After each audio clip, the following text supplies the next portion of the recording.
This Choircast podcast is brought to you by Fire and Silk by Megan Irene Turner. This book of original artwork and poetry spans the narrative of my own journey as both an author and an artist, and also elucidates on the words and illustrations as a glimpse into the metaphysical observer.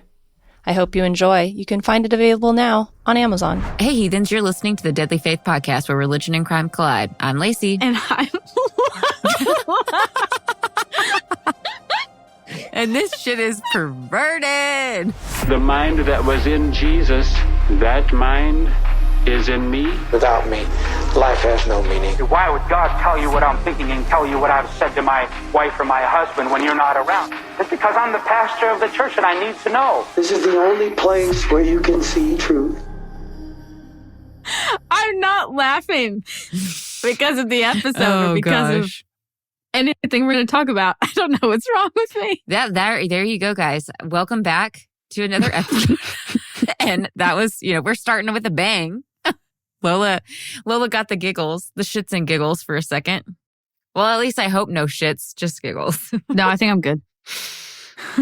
Hey, heathens, we are interrupting this episode for a message from our sponsor. Today's episode is sponsored by Javy. If you have not tried Javy, you're missing out. It is coffee concentrate, and they come in different flavors. So you can get the original, you can get caramel brulee. That's the one I'm drinking right now. And oh my God, it's so good. They also have mocha and French vanilla and a couple other ones. It's so delicious. You get this little scooper. You just need 1 teaspoon of the coffee concentrate into your drink. And if you want it stronger, you can do 2. I definitely do 2. And each teaspoon is a serving, and each serving has 60 milligrams of caffeine. So you're still getting all the caffeine and all the benefits from the coffee. Good Lord.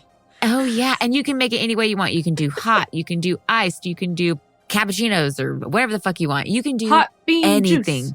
Yes. Hot bean juice. Or cold bean juice. You cold just get juice. your good bean juice. What are you worried about? It's bean juice. It's bean juice. What are you worried about? Get you some bean juice. It is so freaking good. I'm addicted now. I have not turned on my coffee pot all week because I've literally only been making these, and they're so delicious. I add caramel and vanilla into my caramel brulee.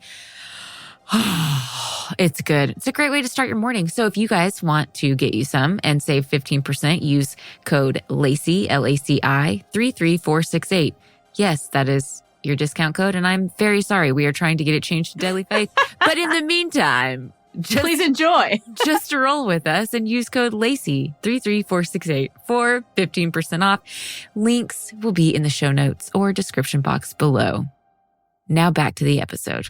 Yeah, we're having a hard time because today's episode, it sucks. And I'm just going to forewarn you that it is not a good episode and you're going to get very angry and there is no justice to be had. Yeah, she apologized to me before we started recording. And I was like, I don't like that you're starting off this with an apology. This case really fucks me up. So I feel like I'm going to make a prediction that throughout this episode, Lola, you're just going to be silent because you're going to have no words. Oh no. Because there's going to be so many times where you're just like, I don't even know what to say. Also, heads up, I have had a cold for about a week. And so if I'm sounding a little different, that's the reason. So just bear with me. But I'm here, I'm present, and I'm queer. So let's Thanks roll for with it. bringing that to the forefront. Yeah. You're welcome. You're welcome. Okay, you ready to just dive right into... No, I'm not. So proceed to the root. You didn't say a word. You didn't say this shit is... I said perverted. You were laughing too hard. You didn't hear me. Oh, I'm sorry. I apologize. Okay, so this shit is perverted. This shit is perverted. I already hate that so much. Jot that down. Yeah. Okay. Mm-hmm. I'm gearing up. I have my armor on. All right. First off, let's give you guys some trigger warnings, and there's a lot of them. Cult, of course, religious trauma, spiritual abuse, control, manipulation, pedophilia, lots of pedophilia, murder, it's not very graphic, and suicide. So yeah, this one's a doozy. Lola's face, I just wish you guys could see it. She's like, what the fuck am I getting myself into? I was a really long list. I thought you'd only have 2 or 3 like normal. Okay. No, I could probably throw in a few more too if I really wanted to. But My bangs are going to fly off my forehead. I'm going to get so angry. I can just feel it in my bones. you really are. You really are. Okay, so let's just jump right in here. The Children of God cult was founded in 1968 in Huntington Beach, California by a man named David Berg. It was actually originally called Teens for Christ. But That's before hip. we get into that, I know it was very hip. Before we get into that, let's go back and learn about David Berg himself. Okay, the man, the myth, and the pervert. David Berg. Sounds like a mish to me. Mm-hmm. David Berg was born in 1919, and he was actually a fourth-generation evangelist. So religion and God is something that ran very deep within his family. David's mother was a woman named Virginia, and when she was on the younger side, she actually had fallen and broken her back in 2 places. She had had a few surgeries, but they were unsuccessful, and this injury ended up leaving her bedridden. Oh, poor thing, and in so much pain. And the story goes that, her husband kept praying over her, and she begged God until one day she was miraculously healed. That's not real. Praise Jesus. What? Praise the Lord. And she rose from the bed. And after that, she used it as her story and her testimony. And it was like a huge part of her evangelism ministry that she had for years. Good on you for surviving. However, Later on, I'm going to jump ahead for just a second. Later on, we do find out that from one of David Berg's daughters that the entire thing was fake. Virginia was actually never bedridden. And during this time that she claims she was bedridden, she was actually attending Texas Christian University as a student. So she lied. We're not shocked at all whatsoever. So with this belief that she had been miraculously healed, she started falling more into the Pentecostal type denomination of Christianity. Now, if you don't know what Pentecostal denomination is, you probably should by now, unless this is your first episode. But that's welcome. Speaking in tongues. Yeah, welcome to the show. Speaking in tongues, wearing the skirts, Not really wearing skirts. Pentecostal is more of the speaking in tongues, praying, I thought believing they wore in. skirts. I think you're Is that thinking Church of God? of. I think that's They run so close together. There's 3 of them. They do in the same vein. Yeah. I don't know, maybe I could be wrong. And they're also mishmashed. Everyone just takes a little bit from everybody. So it's but yeah, they're praying in tongues. They're believing in miraculous healings. They lay hands on each other, right? Yeah. So think Bethel, I think would be classified as a Pentecostal, denomination. Now, it's really funny because I read the book, Sex Cult Nun. And that's how I learn about this case. And now if you also follow Kris, the girl on TikTok, she also has a YouTube channel and she covered this case a few weeks ago, which I thought was hilarious. And she's really funny. We will link it in the show notes below, but I listened to her tell the story and learned a couple extra things through her episode. But she describes Pentecostal people really well. So I'm just going to quote her really quick. Okay. She says, Pentecostals are what looks and sounds like a bunch of severely intoxicated adults in a reptile terrarium who think they have superhuman powers. That gives a very vivid Accurate. image. Okay, yeah. Yeah. Falling That's on the very floor. Accurate. Yes. Those. Speaking gibberish. Yeah, being slain in the spirit. And all that kind of shindigs. So, yeah. That's what she's getting into. Hold on. That sounds like, just now when I giggled, it sounded like I was making fun of that. It is possible to be overcome by spiritual things and tap into things that are of the higher power. However, a lot of people want so badly to speak a foreign language to honor and bless in the name of God. And most of the time, it's not real. I'm going to be mean and say all of the time it's not real. That's fine. It's not real. I have been around people speaking in tongues over and over. I spoke in tongues. It's like Voldemort.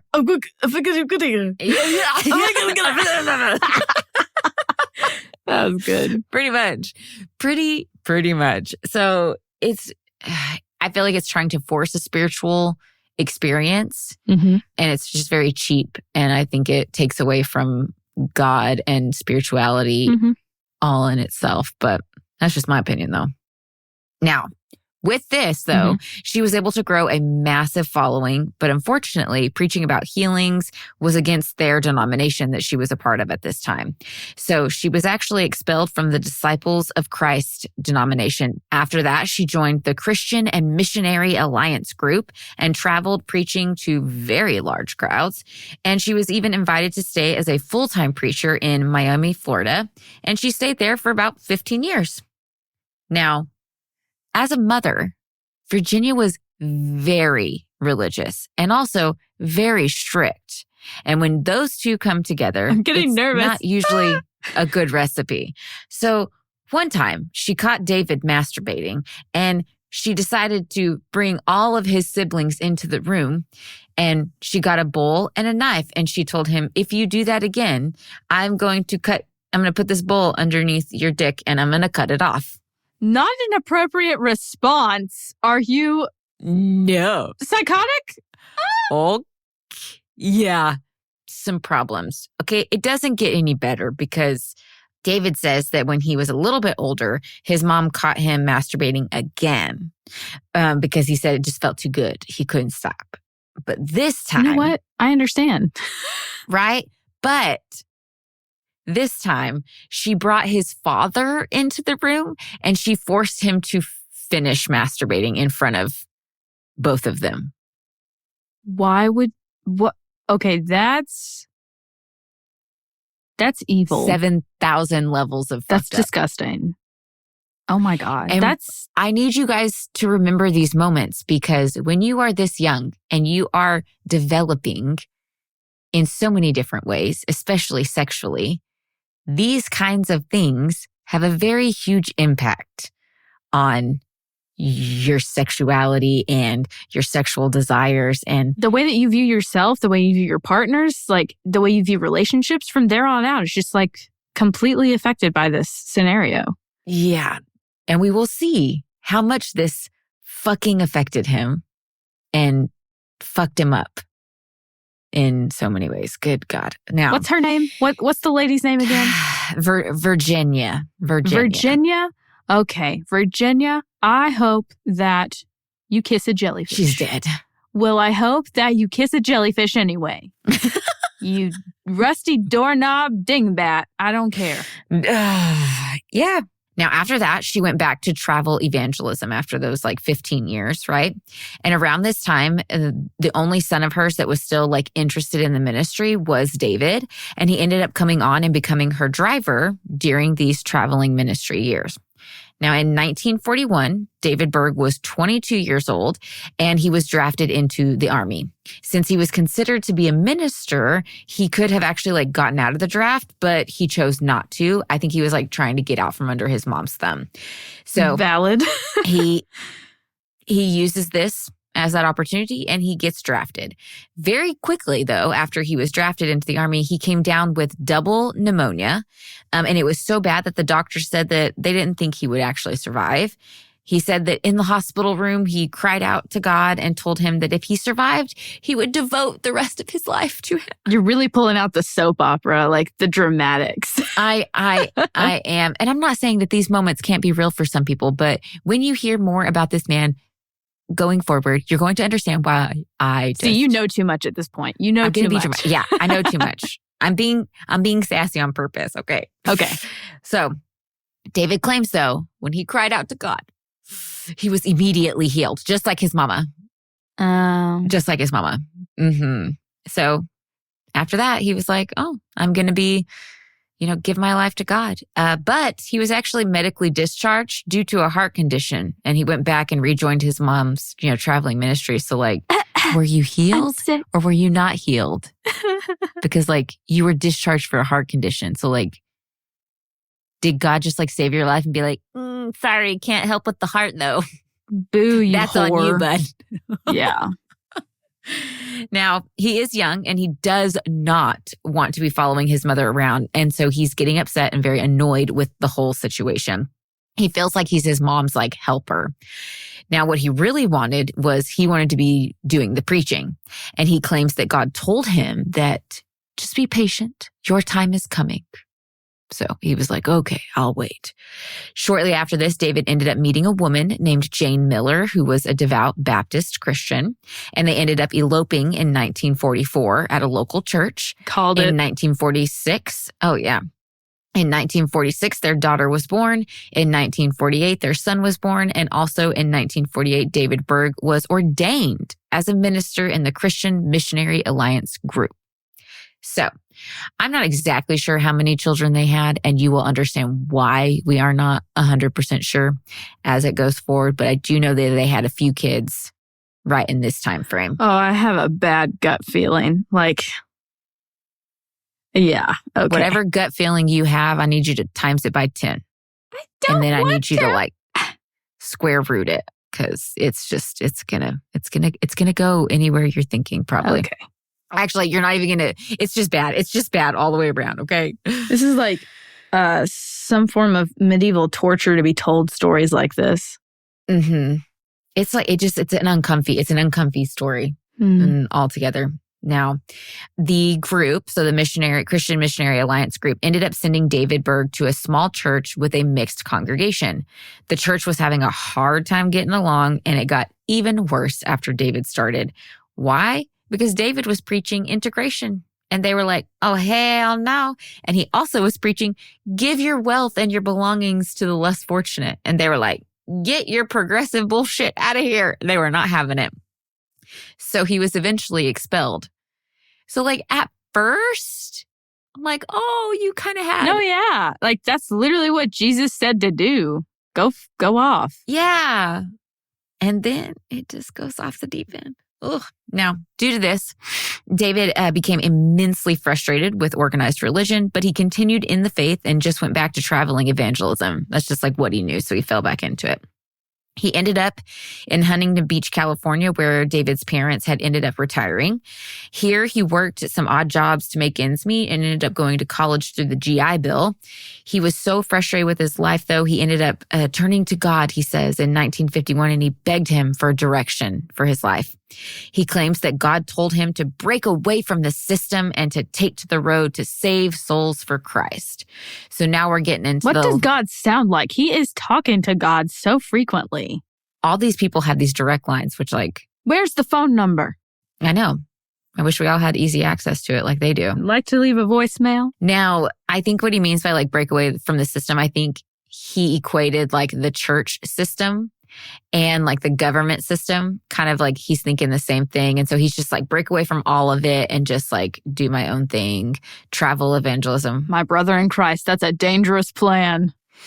Mm-hmm. It is. For how hurt he's feeling, it seems. He's very, yeah. Now, after this, he went to Los Angeles for a 3-month-long training for missionaries, and it was ran by a man named Reverend Fred Jordan. Now, some of you might actually know who this man is. He was actually one of the nation's first televangelists, and he opened the Fred Jordan Mission in 1949, where he ministered to the poor and homeless. So if you're of, elder millennials or the generation before that, then you might have heard of him. So this is who David is getting tied up with right now. Now, David felt right at home. He was like, this is what I like. I love this. Like, this is wonderful. You can just meet people where they are. Church isn't like in a building. Like, I like this. It's more organic that way. Yeah, it felt more organic. David and Fred worked together for about 15 years. For 2 of those years, David worked at the ranch, which was a soul clinic, is what they called it, in Texas. This so-called soul clinic was very much military type style teachings. It ran more like a boot camp than anything else. It was very strict. So that's great that he's being taught that.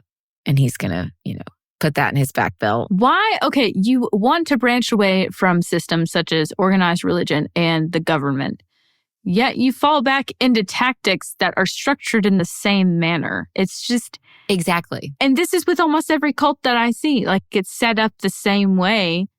Agreed. Even though you're trying to promote something that's similar to like anarchy or like some type of major freedom. I don't know.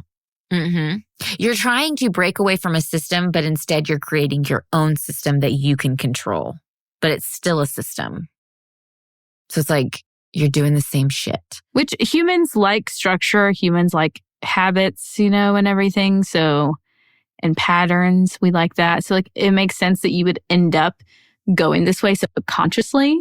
It's like the saying, like, you go so far right, you turn left. Yeah.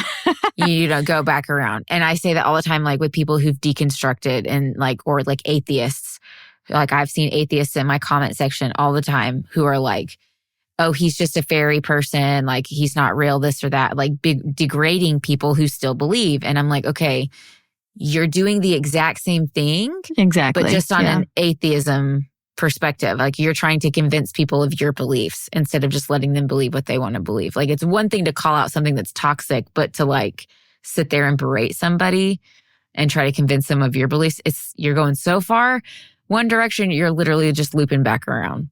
And that's what they're doing. It's hard to find that sweet spot with like a new path that you can forge because it's hard to do and create something that's uncomfortable. Unique. Yeah, it is uncomfortable. Unlearning things, creating something new, it's difficult. So it makes sense. You just loop back around. Yeah, I'm going to take a little rabbit trail. I was talking to my husband about this the other day because we're talking about like talking to our children about religion and wanting to give them a broad spectrum of like all the beliefs and then let them decide. And he kept saying like, I just want them to understand like they're too young to make these decisions and like, they can decide when they're older. And I was like, no, that's negative language. That will teach them that like their views or questions aren't valid at this time. Like we need to give them all of it. And then just like, if this is what they believe at this age, great. And we can support them in that. And if they decide to change it later on, they know that they have the space to do that, but we aren't controlling any of it. And he's like, it scares me because that is scary. He doesn't want them to have to like undo what we've had to undo and get sucked in and then like deal with the trauma and the repercussions of being, raised in all of this.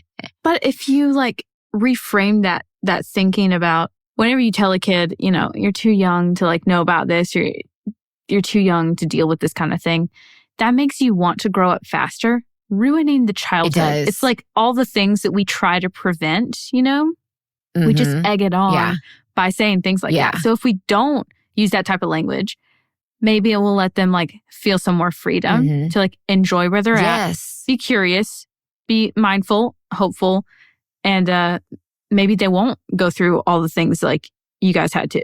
I don't know. I'm not a parent. I don't know anything. Exactly. And sometimes it's just changing the language of like, yeah, okay, you can believe that now, that I support you in that. Just know that if it changes in the future, that's okay too.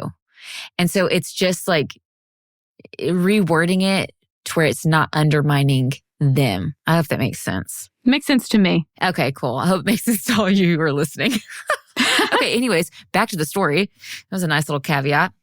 So with 4 small children, Jane, David Berg's wife, thought that her time as a minister was over, but she soon realized that it didn't have to be because she could use her children to help draw more people in when David was preaching.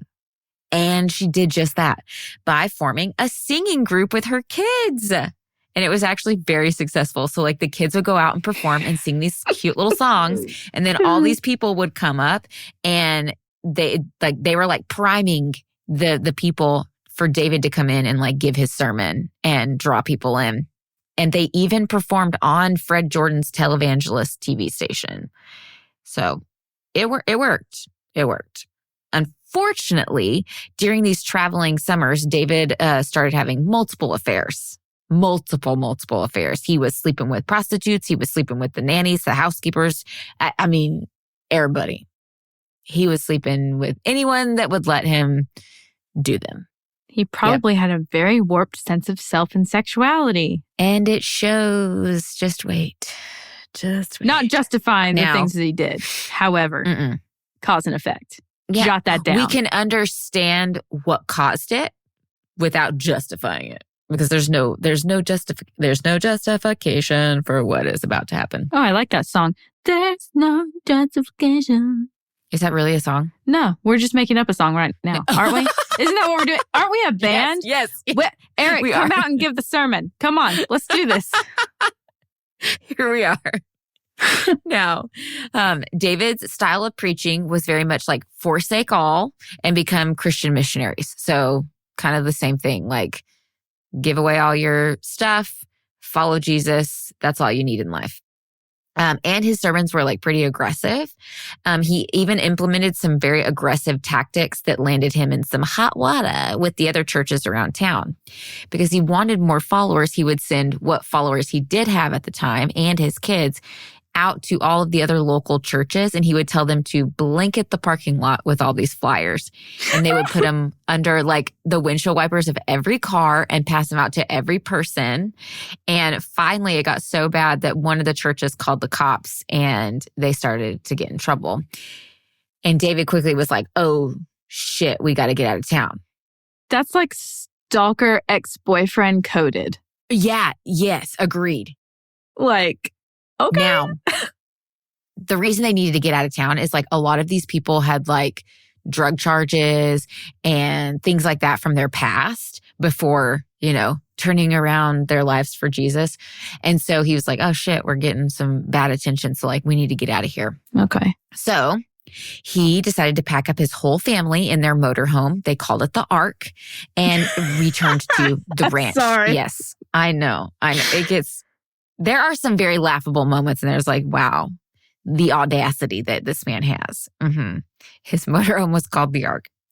And he returned to the ranch in Texas. During their stay, David's mom at the ranch, she would come, Virginia. She'd come from, I think it was Florida, California, wherever she was at this time, and visited him 2 times, delivering urgent prophecies for him. Now, she said the first one was a warning, and she said that the coming of the Antichrist and the end times were imminent. Where have we heard that before? Everywhere. I swear, I can't go a day without hearing that from some, crazy cuckoo head. Now, number 2 was David would have the understanding of Daniel and be able to forecast the coming of Christ. So wow, she quite a weatherman there. Mm-hmm. On her son. You only tried to, threaten him to cut his dick off as a kid, but right now she thinks very highly of him. I get whiplash from this story already. Wha-bam. Okay. Now, in 1967, David is around 48 years old around this time. And his mom asked him to bring his kids to California to witness to the hippies on the beach. And so he packed up his kids. Yes. Specifically, they said hippies on the beach. Hippies. Mm-hmm. Come in. What a demographic to pack up your stuff and come. Yeah. Yes. Yeah. Now, unfortunately, though, he took advantage of this demographic, and you'll see why. So Virginia was in her 80s, and she had been ministering to the hippies for a while. She would make them sandwiches and things like that, and go down to the piers and preach. And so she's getting old now. So she's asking David to basically come and take over this little ministry she's got going on. So he does. He comes to California and he brings his kids, and they just basically start doing the same thing. His kids start singing, bringing in bigger crowds, and he starts preaching to all these hippies. Now, also these hippies, a lot of them are already jobless and living on the beach. They're very much just fuck the system already. And they were offering free food. So that was bringing, them in. Free food. Fuck yeah. I'd have been there too. Love me some free food. So he kind of had a very primed demographic of people to take advantage of. He's using his kids to sing and draw them in. He's giving them free food. They're coming up, and then he's preaching, fuck the system, give all your belongings away, and dedicate your life to Jesus. This is so premeditated. Oh, yeah. And it worked. It worked very, very well. So To fit in, though, David grew out his hair, his beard, and he wanted to look like He went Manson. the hippie Carl Lentz. Like, he wanted to look like a hippie Carl Lentz. Stop. Well, Carl Lentz kind of looks like a hippie now with his long ass hair. He does. Yeah. He fucking does. So true. So soon his followers started calling him Dad. What? Hold on. I know. Not father. They went there. Dad. Oh. Dad. I'm just glad it didn't say Daddy because I was like, ugh, I could have. I was about to ask, does anyone call him Daddy? I could have just killed him. God. They probably did. They were all kind of gone. Thanks, I hate it. Now, his preaching became even more intense at this time. And he started preaching about dropping out of the evil system and giving everything to God, forsaking money and family, living communally, the approaching of the end times, dedicating your life to God, and more. Now, people started following David in droves around this time. They would show up with all their belongings, ready to just dedicate their life to the cause, to Jesus, and just call David Dad, apparently. Now, they would hand over their money as well, and their bank accounts, and even their savings.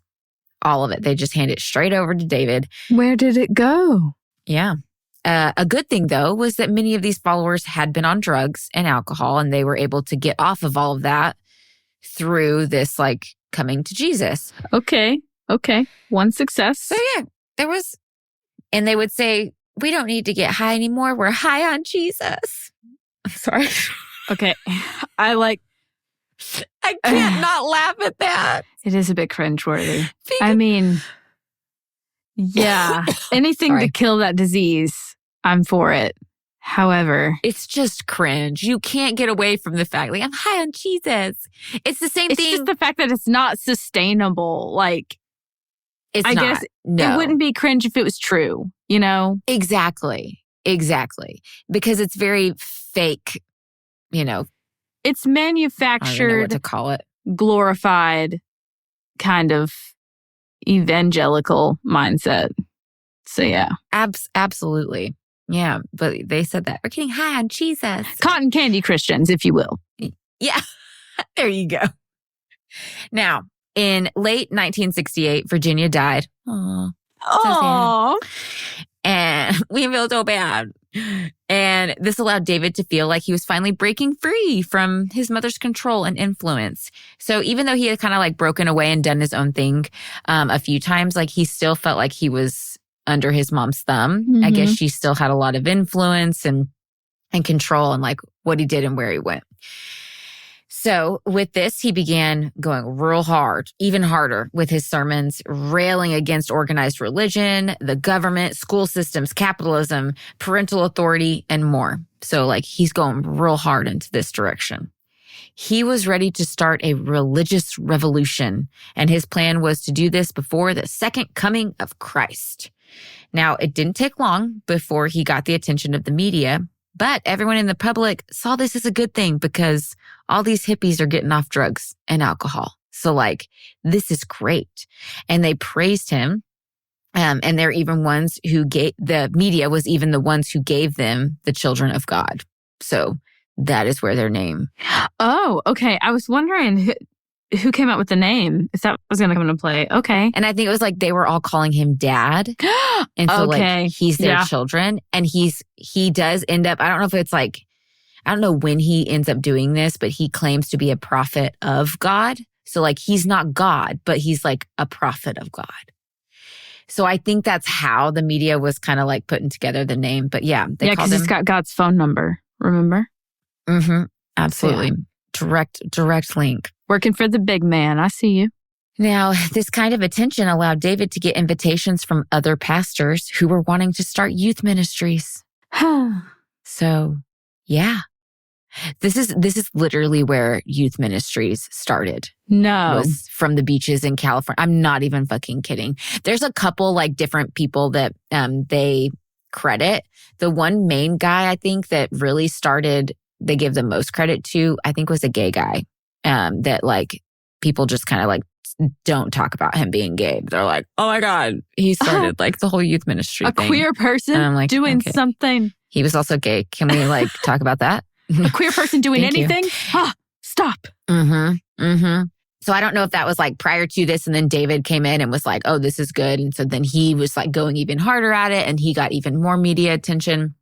I'm not really sure the logistics, but yeah, during this time is when youth ministries start popping off. So he was invited to multiple different churches across different states. And they ended up getting a new recruit from Tucson, Arizona. And it was a woman named Karen Zerbe.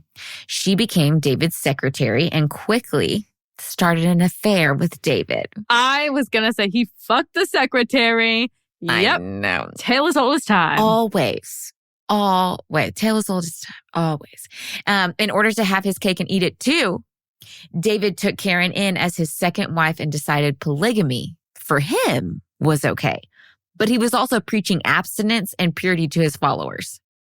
So like, I think at the beginning, like not all of the followers knew that Karen was his second wife. He just like kept that on the down low. This is giving King James. Oh, absolutely. That's what it's giving. Mm-hmm. Do as I say, not as I do. David then prophesied. David then prophesied that California would fall off after an earthquake, so they needed to leave. This was when they packed up and they went to Arizona. But David Do you mean like physically fall off of the like country? Yeah, like California would just be like, oh shit. And they're in the ocean. Ah! Yeah, like you legit prophesied that. So they pack up and go to Arizona, but David did leave a few of his members behind in California. Like, I'm just like, to see what happened? Like, Kris says this in her video. Like, can you imagine like being one of the few that was left behind? Like, California's gonna fall off of the ocean. But just in case it doesn't, it probably will. But just in case it doesn't, like, we just need you to stay here. This is experimental. If you make it, great. The payoff will be significant. You'll be broke as hell and discouraged without us. Yeah. Now, I wasn't sure exactly where to say this, so I'm just going to say it now, just so you kind of have this knowledge of like what their beliefs were. But like, definitely had the belief of like only people within this cult, like if then the children of God could get to heaven. Like if you weren't in the children of God, you did not get to go to heaven. Well, of course. They also believed that only there was like 140,000 spots in heaven. Like that was it. Where's that? Okay. In scripture. So, right. But when the group got bigger at one point and was over that number of members, he just said, oh, it's fine. You just need to pray an innocent person out and God will like take that person out and you can take their place. What? Right? I was like, how the fuck do you justify this? That's terrible. I don't know.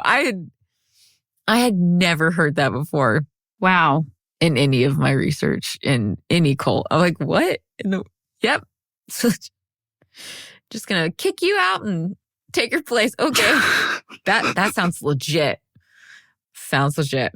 Now, when they left and went to Arizona, they had around 50 like really dedicated members at this time. Now, at one point, the journalist, I think it was the same journalist who gave them the name Children of God. He also likened David to Moses and like leading the children of God like through the wilderness. Yeah. But this inspired David to take on the name as Moses David. And eventually he would shorten it to Mo. Moses David Dad. Moses Dave. Mose. Mo. Now, I'm going to call him David from here on out. But when I say Mo, at any point, just know that it's him referencing himself, right? Or others referencing him. Okay. So this was like such a big thing for him, changing his name. And so he then urged his followers to take on new biblical names to show that they were reborn as children of God and they were leaving their old lives behind. So his first wife, Jane, she took on the name Eve. And then his second wife, Karen, she took on the name Maria. Now, when you do more research into this, or if you want to, and you see the name Maria, just know they are talking about Karen Zerby. If you see the name Eve, they are talking about David Berg's first wife, Jane. Throughout the rest of this episode, I'm going to be calling them by their government names, Jane and Karen. Also because Karen is a Karen of all Karen, and I don't want to give her the name Maria. So I'm going to continue to call her Karen. So new recruits, he also made it mandatory that they take on new names. This was for anonymity and safety because of what he called persecution. Because, of course, people are calling it a cult, even from the very beginning. They're like, this is a little off. Call like you see it. So, and after this, many children born into the group didn't even know their legal names at all. Like, they would register them with the government, but growing up, they would be called their biblical names, not their government names. That's just weird. Now, the group had been moving around doing traveling ministry stuff, and they needed a place to settle. So David reached out to Fred Jordan, the televangelist, and asked if they could go to the ranch. Fred agreed on one condition, that they just needed to make improvements to the place. It had kind of fallen into disrepair. It hadn't been used in a really long time. So in 1970, the group moved to the ranch. At the ranch, David had more control over his followers since it was more of a communal living type situation, and he took full advantage of it. He ran this place with military precision. Everyone had cleaning chores, repair duties, cooking time slots, required praying, required Bible reading, and they were mandatory. Forced memorization of 300 Bible verses within the first 3 months of you being there. Do you get to pick the ones? That's like 90 days. So you're like forced to remember 300 Bible verses. I could do that with Proverbs. Not a problem. That could be easy. I don't think you got to pick though. I think it was too good to be true. Okay. Man. Yeah. But in 1 year, the group grew to 250 members. New members broke off all social and family ties to dedicate their life to the children of God. If anyone comes to me and this is a Bible verse, okay? So Luke 14:26 says, if anyone comes to me and does not hate his father and mother, wife and children, brothers and sisters, yes, even their own life, such a person cannot be my disciple. That is from the NIV version. But he used this Bible verse to justify why he wanted people to cut off their families. That's to not join the group. It's not quite now on par. David would allow them to write home because he would like try to keep the peace and like keep them. Pick your battles, from, man. Pick your battles. Like, So he would like he was trying. Did it work? Absolutely not. These families were like, motherfucker, give us our children back. And it brought bad attention. So like his military type leadership and people like cutting off their families brought some really negative attention from the media. And they started quickly being accused of being a cult and brainwashing all of their followers. Now, some families came to the ranch to try to get their family members to leave, but it didn't work. They tried to get the police involved, but the police were like, they're all adults. Like, we can't force them to leave. There's nothing they could do. So some families then decided to hire a private detective and a deprogrammer to try to get their family members back. This man was a man named Black Lightning. His name was, Ted, and his nickname was called Black Lightning. So he was a deprogrammer, and he would, he would kidnap the members of the Children of God and try to deprogram them. Now, unfortunately, this didn't last very long because kidnapping's kind of illegal, and Black Lightning got his ass arrested. Damn it, Ted. So I know. I was like, I really liked you, but come on, Ted. That is illegal. But I can understand, like, he knows, like, this group is brainwashing them. This is not good for them. And it's kind of just like, fuck it. I'm just going to do what I need to do. And fuck it, we ball. I get it, Ted. He got his ass arrested, poor guy. So David, conveniently, got a call from God, just hitting up that direct line. It's God, bitch. To send his missionaries. It's God, bitch. Instead of like, it's Brittany, bitch, it's God, bitch. Put that on a t-shirt. Okay. TM, can't take it. To send his missionaries across seas. Now, he said God told him that, quote, America has had its chance. It's done. Fuck America now. You screwed up. Now, the thing was that he was preaching purity, so to all his members, but that meant that sex was only allowed for married couples. He needed to get around this. So he called a meeting. This was like an off-site meeting at a hotel room. Present were his kids, a few of the other like top leaders and couples within the organization. And he announced that the law of love actually means sexual freedom. He explained that the Old Testament was superseded by the New Testament, and they had 2 commandments. 1, love the Lord your God with all your soul, heart, and mind. And 2, love your neighbor as yourself.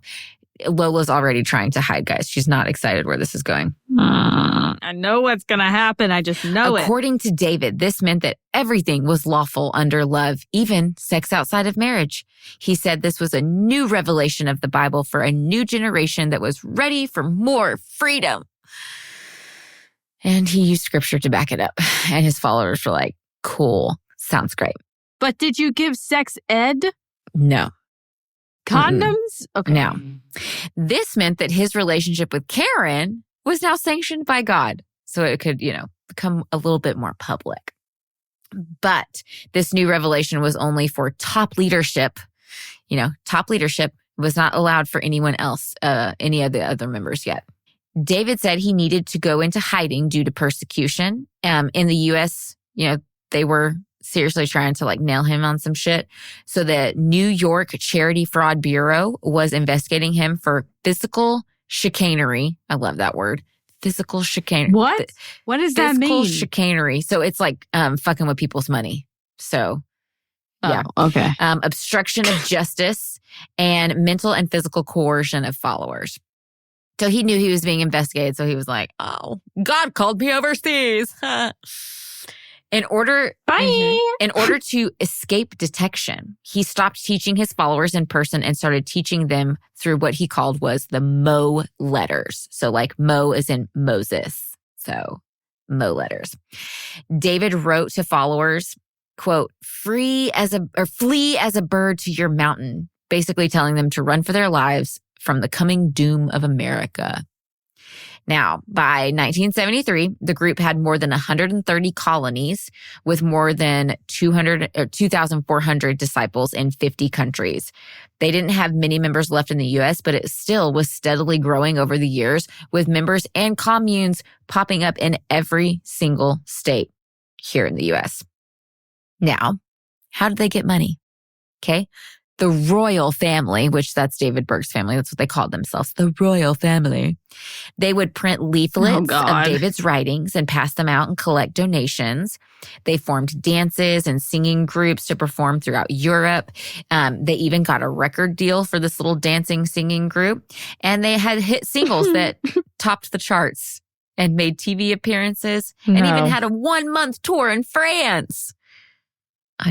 This is not real life. Real. I'm just not convinced that this is real life. No, it is.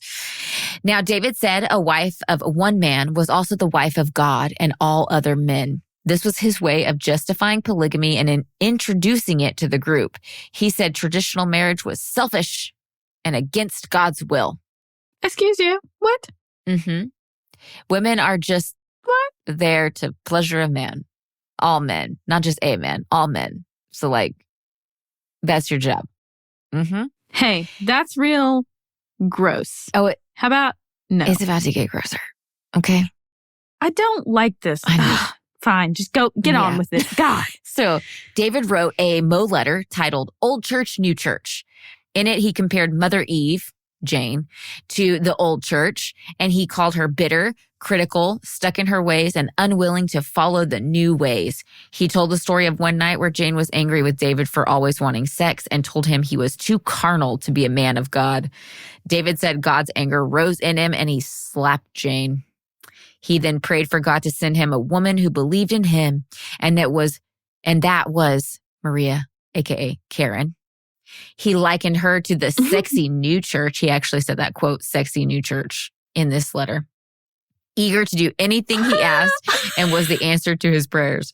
So he took Maria, aka Karen, as his second wife. This was the way he told his followers and started introducing his new sexual beliefs to the masses. Jackass. I had a bad feeling it was going to go sexual. Now, quickly, Jane left the marriage and married a different man, but did stay within the organization. I am not exactly sure what happens to her after this. I'm just going to give you a little caveat there. Okay. Now, in 1973, Aaron, David's son, trigger warning, I'm going to talk about suicide, killed himself by walking off a cliff. This didn't faze David at all. Now, Aaron was like an adult, married with children at this point, okay? Oh my God. Didn't faze David at all. Instead, he decided to just move on with the business and his sick cult leadership position, and he did. And he decided that, we're going to do something new. The group didn't have normal jobs, so they needed to find another way to bring in money and, better than just like donations. And they also needed a way to increase their numbers. So he thought, let's kill two birds with one stone. And he came up with what he called flirty fishing. He justified this practice with the Bible verse that says, be a fisher of men. And this was women would go out to a bar and flirt with men. They called them systemite men because they were in the system. And then they would bring them home for sex. And then after sex, they would have David preach to them and try to get them into the group, or at least get money from them. Now, at first, it only started with Karen doing this, and then it, kind of expanded out into the other leadership doing this. So it wasn't like something the whole group was aware of, but the top leader women were expected to do this. Yeah. This is the most creative, disgusting thing I've ever heard. Mm-hmm. He said that sex was a bodily need, just like food. And Jesus fed the thousands with bread and fish, so women needed to satisfy a man's sexual desires before they were ready to hear about Jesus. That still don't make a whole lot of fucking sense to me, but that's how he tried to justify it. That's scientifically wrong, actually. Like, I just have to say, sex drive is actually not real, in case you've been told that, I have a high sex drive, I have a low sex. You don't. You don't have a sex drive. It literally doesn't exist in your body. You have a drive to breathe air and sleep and eat. Yes. You have, what's the book? I'll look it up and I'll put it in the show notes, but it's all about like sex and sexuality, men and women. And she calls them, you have things that will like hit your gas and you have things that will hit your brakes, but it's different for every person. Come As You Are. Yes. So the book is called Come As You Are, and it is by Emily Nagoski. I don't know how to say her last name, but she's got a PhD, She's really fucking smart. It's really good. It's so good. We'll link it in the show notes, so go get it. It's also on Audible if you need it there. But yeah. Proceed. So in 1974, David, Karen, and carefully selected women moved to the Canary Reef. This country had a relaxed attitude when it came to sex, and so this is where they really went hard with their flirty fishing. And women were expected to go fishing 2 to 5 times a week. I'm sorry. What the fuck? That's just... In early 1974, Karen gave birth to a son named Davidito. I don't understand why they named him that, but that's his like biblical name. His actual real name is Ricky Rodriguez. So if you ever, I know, so different. So different. So if you ever do research, Ricky is going to get brought up a whole lot. And you hear Ricky's name, it's also Davidito, same person, right? So his father was actually one of these like flirty fished men. And he was like, I think a hotel employee. And so it wasn't even David's like biological son. Now, the children who were born into the children of God from flirty fishing were called babes of God. Like, oh, this was a baby designed and designated by God himself. And like born out of God's purpose or, people. Will. And, yeah. Mm-hmm. Yeah. Now, Davidito was also called the young prince. And I think they also called him the brown prince because he was Hispanic because his dad was Hispanic. And I just feel like that's somewhat racist. And That is racist. It makes me feel uncomfy. It makes me feel super uncomfy. Now, David proclaimed that Karen and Davidito were going to be the two witnesses that would lead the church through the end times. After this, he started compiling the Mo letters into books so that followers could study them. I'm not kidding, like legit Bible-looking books. We will post it over on the Instagram. So like, go check it out. He's trying to be Paul. Absolutely wild. He really is. He really is. In 1976, David released a Mo letter about flirty fishing. Some had their reservations with this whole concept, especially ones who'd been happily married for years. But they were also very eager to, follow David. And so he's the prophet of God. So they were like, I'm uncomfortable with this, but I'm going to do it. And they did it. So now... That's called coercion. In 1976, this is becoming more in the masses, the followers are now expected to flirty fish. They did this for over a decade. And in 1987, the group stopped flirty fishing in fear of AIDS. And David went as far as banning sex with outside members unless the person was like really known and close to the families if they weren't members. So basically like, you were kind of grandfathered in, but they stopped the actual like flirty fishing stuff. Now, when they were flirty fishing, though, media caught wind about it after David went public about it in his Mo letters in 1976. So the authorities were looking for David to arrest him as a pimp, but him, Karen, and Davidito had fled the country again and went into hiding. Oh, again. shit. Members and even his own family didn't know where he was. His identity was hidden, and in his Mo letters, drawings of him were either covered up with like a lion, like he was depicted as a lion, or his looks were changed and altered so that his identity would stay a secret. It's like a mythical being suddenly. Many of his grandkids never met him in person. Wow. Ever. Yeah. Now, around 1978, the group fake disbanded the Children of God due to the heat from the flirty fishing and all of that stuff. So they disbanded, and this was also around the time of the Jonestown massacre. And so they were trying to do something to get the media off of them. Simmer down. So they rebranded to the Family of Love, which later was shortened to the Family. So we'll get into more of that later. But so the group seemed to, at this time, kind of loosen up, and Mimi didn't have to ask permission to go and do what they wanted because he was still very controlling this whole time. They were able to go and leave and get system jobs to earn money. This was easier than fundraising and knocking on doors for donations, especially for larger families because they believed in, having as many kids as you could have. Don't use birth control. Let God pick the number type of thing. So during this time, David also allowed his followers to be what he called IRFers. Instead of flirty fishing, they could go pay a $10 monthly fee and hold normal jobs. Many chose this option because it was easier and you weren't selling your body, like manipulated to sell your body. That's not what they wanted to do. So they went and got their jobs. They probably missed some normalcy too. Yeah. Since their whole life had changed, Absolutely. But that was just... Yeah. Well, one mother, sorry. Unfortunately, many of them who chose this, right? This was not bringing in as much money for David. And so he started to get mad that not as many people were flirty fishing. And so he was a bit on the tizzy. Now, one mother, she had 3 children, and she was brutally murdered.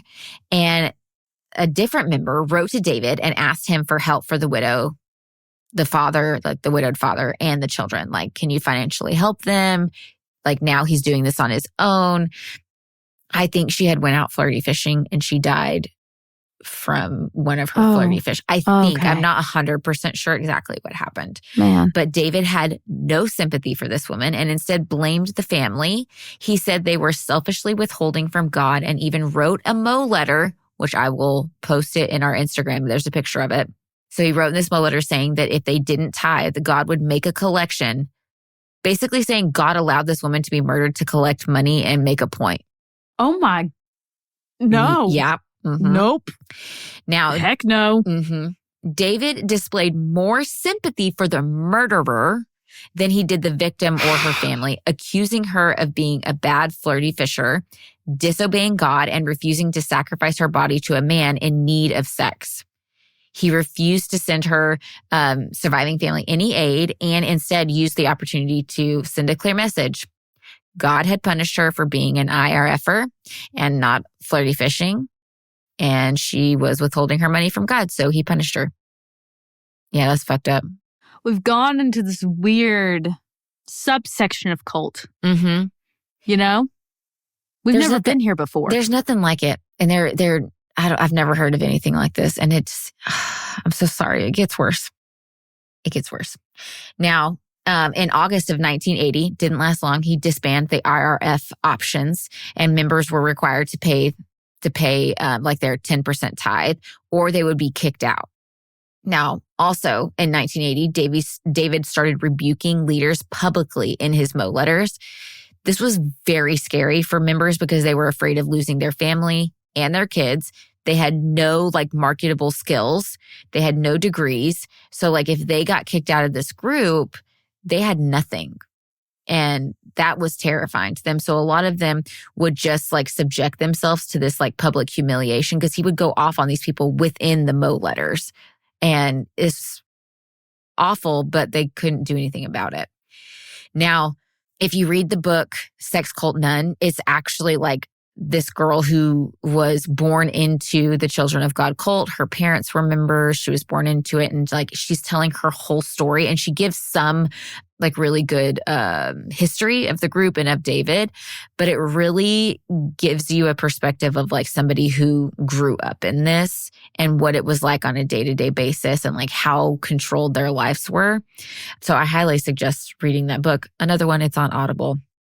Audible, sponsor us already. Thank you. Anyways. We can't stand to sit down and read. Yeah. Gotta listen. Also, during this time, the group experienced another wave of bad publicity. The media was claiming prostitution, immigration fraud, and more. And the group ended up being banned from many countries, including Hong Kong, Indonesia, India, Philippines, and more. Countries were literally fucking banning them. Excellent. Excellent. Now, I'm going to give you a major trigger warning because we are about to get into pedophilia, and it is I knew it was coming. Very bad. I'm not going to go into a bunch of detail. I'm going to give you enough to where you know what's happening, but I can't stomach going any deeper. And I've read a few of the inserts, and it's just really bad. So do your own research if you want really more info. want to go more, but I just can't. Okay. But pedophilia. Here we go. I'm so sorry. Now, in May of 1980, there was a Mo letter titled "The Devil Hates Sex, but God Loves It." I'm just going to quote this. So hang with me. It's a little bit long. This is David speaking. The only way to get free of the devil and his lies and his prohibitions and guilt complexes about sex is to get rid of his lies and his lying propaganda, his anti-sex propaganda, and believe the Lord and his word and his creation and God's love and his freedom. That there is nothing in the world at all wrong with sex as long as it's practiced in love, whatever it is or whoever it's with, no matter who or what age or what relative or what manner. And you don't hardly dare even say those words in private. If the law ever got a hold of this, they would try to string me up. They would probably lynch me before I got to the jail. When Paul said, all things are lawful unto me, but all things are not expedient. He's quoting 1 Corinthians 6:12. He was as good as saying, I can indulge in any kind of sex I want to, but I've got to watch out for the system because it's against the law. Now, Karen, this is Karen Zerby, she says, at least not let him find out if you do it. We are free in privacy, and that's about all. And we mightn't be free if they discovered what we do in private. There are no relationship restrictions or age limitations in his law of love. If you hate sex, you are one of the devil's crowd. If you think it's evil, then God and love are evil, for he created it. Come on, let's love and enjoy it like God does. He loves it. Yeah. Now, Berg would later describe his dreams of having sex with prepubescent girls and even his own mother. I don't know why that happened. I don't know. Maybe it was because his mom made him finish masturbating in front of her. Who the fuck does that? Now, his belief was that once a girl had her period, it was okay to have sex with her. He said that this was God's way of saying she was ready. Yeah. I told you you'd be silent. You just don't have words for this shit. Now, before all of this sexual revolution was shared with the members, David was already acting on his sick desires at home. For years and from a young age, he was abusing his children sexually. And when they got older, when they got older and got married, he forced them to have what he called sharing parties. This was basically just one big partner swap party at their home. So his children's spouses, he's having sex with, and vice versa. Like, they're all just like swapping partners. And mind you, like, Davidito was born years before this. So like, he is a toddler walking around watching all these people have sex and swap partners. Okay. Now, when he would go to his son and ask, like, in the beginning, like, can I sleep with your wife? If they said no, he would demote them within the organization. But if whoever said yes, he would promote. So it was like highly fucking manipulative. Now, later in life, Mary Berg, which was the daughter of Aaron Berg, David's son who killed himself, she was forced to sleep with Davidito because David wanted them to carry on his own bloodline. Mary was also forced to sleep with David himself. Yes, her grandfather. Now, between 1975 and 1980, they sent letters about Davidito, which was later compiled and published into a book titled The Story of Davidito, and it was released in 1980. Now, this is another trigger warning, guys. And when I tell you I'm just scratching the surface, I'm just scratching the surface.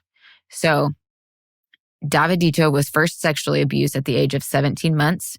His nanny and even his mom would rub him to sleep. I don't really need to go into detail for you to get what I'm talking about. You get it. He would also witness, like I said, his family having those sharing parties, and he'd get upset because like he would want his turn, and he's a toddler. And so he was very much in, maybe it wasn't like penetration, but there was touching and groping and all of that going on. Now, in the Story of Davidito book, he was just over 2 years old when they overheard him talking to his stuffed animals. And this is literally him, okay? It says, quote, talking to his stuffed animals, right? You go fuck Pat and you go fuck the big girl in the kitchen. Oh, you don't want to? Oh, okay, I'll fuck Pat. He was 2. Yeah. No words. No fucking words. Now, I think it was during this time that the Davidito letters were released that David introduced and encouraged this, pedophilia stuff. He, like I said earlier, love is free and it's right for children. He encouraged sexual acts with minors and among minors. So he's even saying like encouraging children to like be sexual at a very young age with each other. As time went on, women and girls would make sexual videos for David to watch. Some of these videos were of little girls as young as toddlers dancing around subjectively and only covered in a sheer shawl. They were basically doing like strip teases for him. In the mid-1980s, the group established Victor camps. So we're kind of going to go away from pedophilia for a while. You're welcome. In the mid-1980s. Good, because I feel physically sick about it. Like I told you in the beginning, I was like, this case fucks me up. Like when I tell you I'm just scratching the fucking surface, like there's so much more with that, so much more, but I literally can't stomach it. I know some of it, but I was like, I can't even, those words can't come out my mouth. So. I don't want them to. Right? Right. Yeah. Now, like any religion, they very much believed in corporal punishment. That was their thing. And teens who started questioning or rebelling, they needed to figure out how to keep them in line. So they established in 1980 these Victor camps. Now, they were the teens who went here, they were forced to fast. They couldn't sleep. They were made to do hard physical labor, made to memorize Bible verses, read their books. They were locked in their rooms. And sometimes they were even tied to their beds. They were publicly beat. They were put on what was called silence restrictions. And they were forced to wear smile machines. Machines that they put on your head and force you to smile because they said any negativity was of the devil because you had to be happy or you weren't being Christ-like. I don't think Jesus wore one of those. No, I don't think so. I'm just going to go out on a limb and say no. I'm going to say no. Now, in the beginning, these Victor camps were just for like the worst of the worst when it came to teens. But eventually it got to where anyone who even just had a, quote, bad attitude would be sent there. So a normal teenager. Yes, absolutely. A normal teenager. This corporal punishment was so bad. This story is told in the Sex Cult Nun book, but one of the girls in the family, she stole some money from her mom's purse and went and bought candy with it. When she was confronted about it, she lied. They had, found the wrappers under her bed, and she lied again. She finally confessed, and the father gathered the whole family and told them of her wrongdoings, and he counted up 5 things she did wrong. It was normal for this family, for the father to give 20 swats when you stepped out of line or you did one thing wrong, and she did 5. So she received 100 swats, hits, beatings, and he made the whole family watch while she got her punishment. And the sister talks about how like it made her sick to watch her sister be beaten like this. Like she couldn't even walk afterwards. And they were like, they justify it. Like it was God, like God justifies corporal punishment. So that's how we raise our kids. I don't care who you are. If you spank your kids, do not talk to me. We are very anti-spanking on this podcast. If you don't hit your spouse, you don't hit your kid. No. You don't hit your best friend, you don't hit your kid. And if you feel the need to hit your kid or you get so angry that that's like your first reaction is to hit them, you need to go to therapy. Go to fucking therapy. You need to talk to a doctor because that's not normal. No shame. We all need therapy, okay? And a lot of us were raised like that. I'm in therapy. Yeah. I love it. Hallelujah. Yeah, and a lot of us were raised like that where that is how we get our children to obey.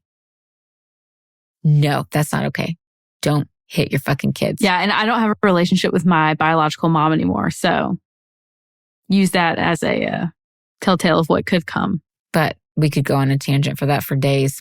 We could. Anyways. Okay, so by the 1990s, many accusations of child abuse prompted many investigations, but the group... Thank God. It didn't work. The whole group was like, there's no abuse. And they got all the kids to lie. When they would come and do examinations, they did interviews with like 750 kids and they walked away. And it's the 90s. Nothing. It's easier to get away with stuff. It was the 90s. Yeah. Dude. I love him. He's like one of my favorites. Now, in October of 1994, David Berg died. Oh no. We're so sad. Now, Karen and Davidito take over the ministry. The Mo letters ended up changing to Mama letters. And in 1995, tithe was increased to 14%. Inflation, God's raising tithe. Now, Mama Maria in her letters, so Karen, she made some changes to their sexual beliefs. This was in a Mama letter titled Cool Tips for Hot Sex. Okay? The Loving Jesus Revelation is what she called it. And it calls on family members to do 3 things. 1, they are to visualize their sexual activity as happening with Jesus. Number 2, they are called on to masturbate to Jesus. Men are instructed to visualize themselves as women so that Jesus can make love to them. Number 3, they are told to say love words, like literal love words, or talk dirty to Jesus as they are having sex. Karen actually like published a list of sexually explicit expressions that her followers could say when making love to Jesus. I want you inside me. Oh my God. Give me This is not real. This is real. Give me your seed. I want to woo you, Jesus, and to be wooed by you. I can't even say this. I'm getting really horny for you, Jesus. Oh my God. We've got to leave the state. The fuck is this? What the fuck? What the fuck? I know. I had Okay. I could not put that in there. Like, come on. Immediately, I am surprised that Daddy wasn't in that list. Agreed. That would very much track. Mm-hmm. But also grateful that it's not. Yeah. So now I'm going to jump ahead a little bit. So thank God. 2003. Okay. By 2003, many of the second generation adults in this group, so this is like people, the first generation of babies, you know, had grown up and now they're adults. They had really started to leave and they started speaking up about the abuse. They came forward about how they had lied and were told to lie to suppress evidence from the investigators. The family, I say the family, so the children of God, because they were called the family now. They just stated that the ex-members were lying and they were possessed by demons. Okay, that tracks. Now, after this group after this, like all of this came out in around 2003 and all these members, the group decided, so the family, children of God, decided to do an internal survey and found that especially the teen girls experienced trauma when it came to their sexual encounters. Gee, I wonder why.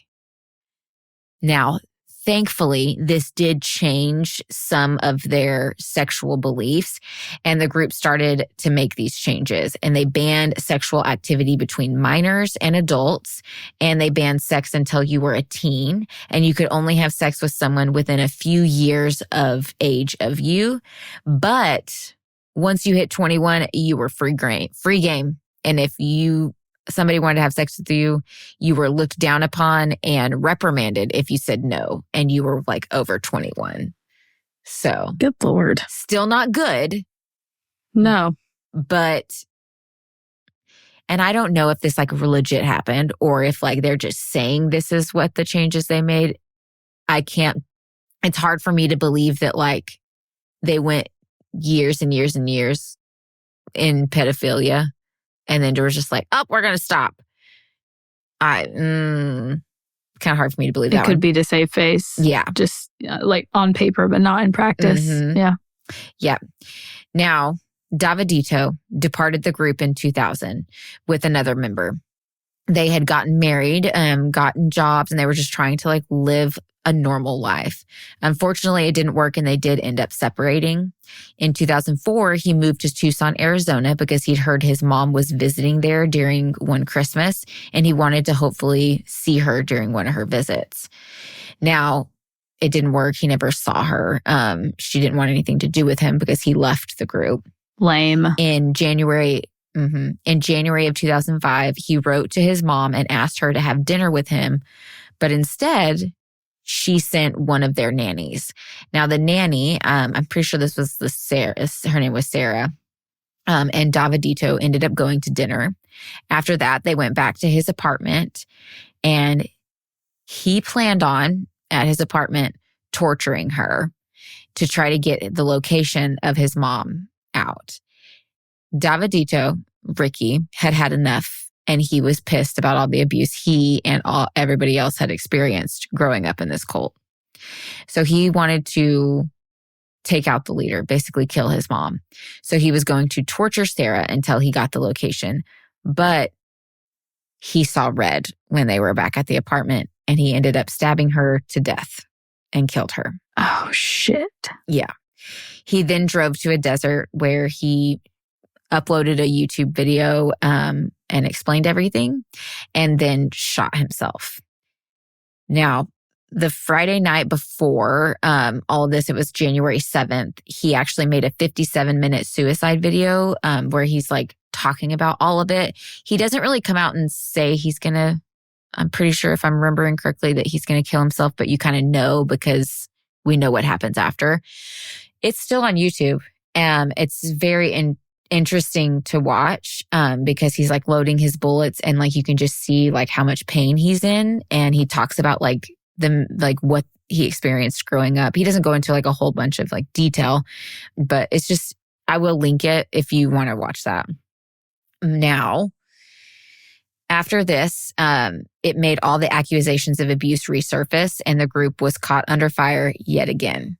But the group just decided to, blame Davidito's actions on leaving the family and outside influence, especially from ex-members. I'm like, are you fucking kidding me? Now, no accountability. Unfortunately, the group is still led by Karen to this day, and it is still active. Karen, pull up. Let's talk. Mm-hmm. Seriously. In 2004, the group changed its name to the Family International and did some reorganizing of the group. Who cares? Now, members are broken up into different like groups. You have family disciples, missionary members, fellow members, active members, and general members. I don't really know what those means and I don't really care. But the group still has about 10,000 members in over 80 countries. And is still active to this day. All right. Well, you guys can get out anytime you want. We got resources for help all around.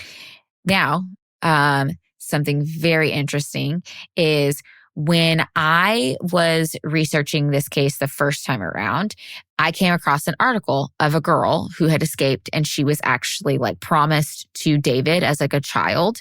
She was like given a promise ring. I think she was like 3 or 4 and she was literally given, she was like promised as a child bride for David. That's disgusting. And she had gotten out and I'm reading the article about her and I go on and I find out that she is a trauma recovery coach. And I was like, what the fuck? That's crazy. And there's not a whole lot of like certified trauma recovery coach programs, like especially ones that are like really good. And so then I went to my association that I was certified in and I looked through the directory and I found her. Oh my God. I'm not kidding. So then I messaged her and was like, oh my God. And we talked a little bit. This is like a year or 2 ago.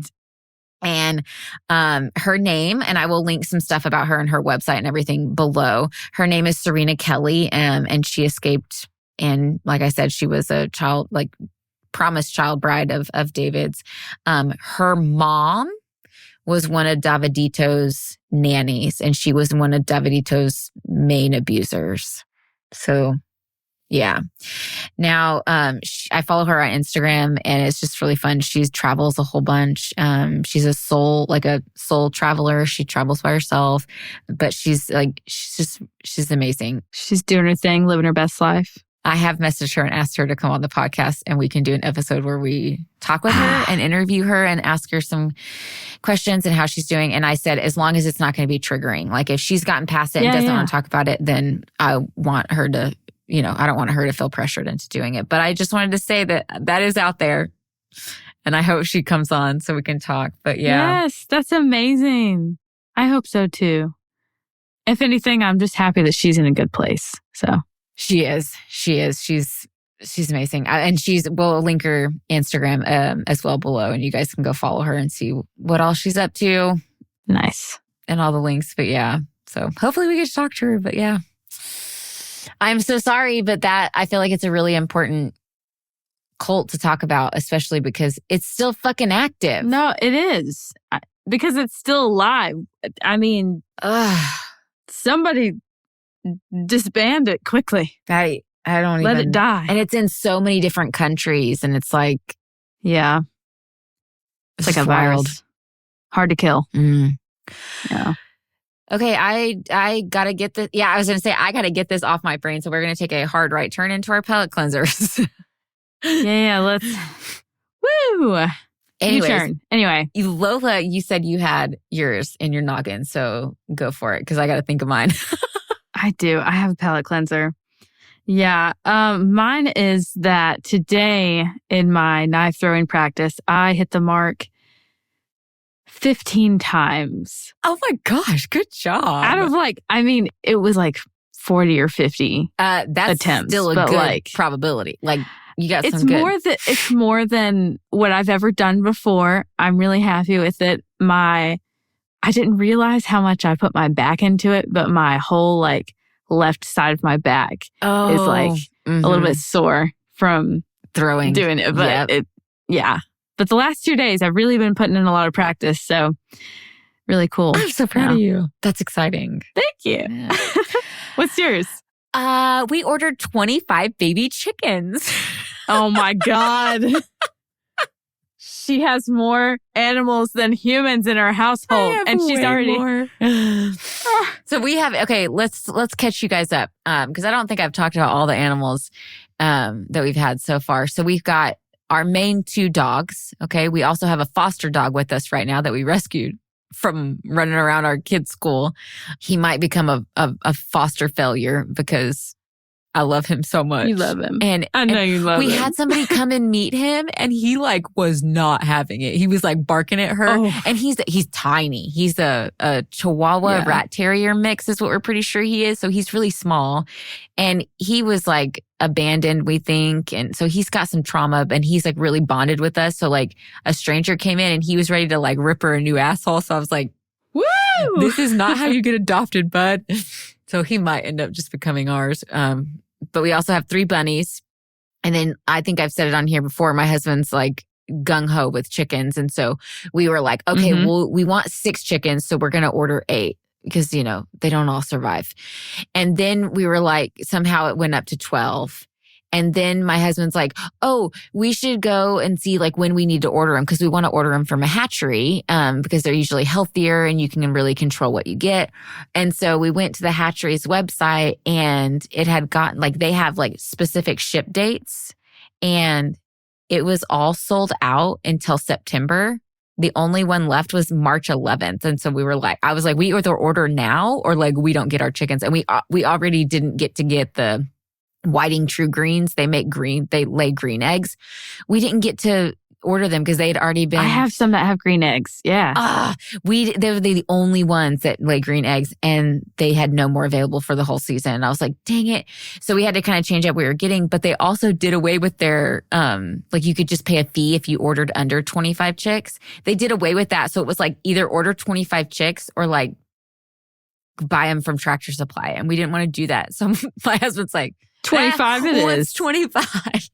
So we ordered 25. He's been like super hard working in the little shed we have, turning it into the half of it's the bunny barn not bunny barn. Half of it's the chicken coop. And then the other half's going to be for the bunnies. And he's going hard at it and it's super cute and it's going to be great. And it's the bun coop. It's the bun coop. He calls it the burrow, which I like. It's cute, but the burrow is good. Yeah. Yeah. We've talked about that, I think. Yeah. We have enough room for 25. And my neighbor said that she'll buy a few off of us if 25 becomes too much for us. So we do have that option. Nice. So that's good. But yeah.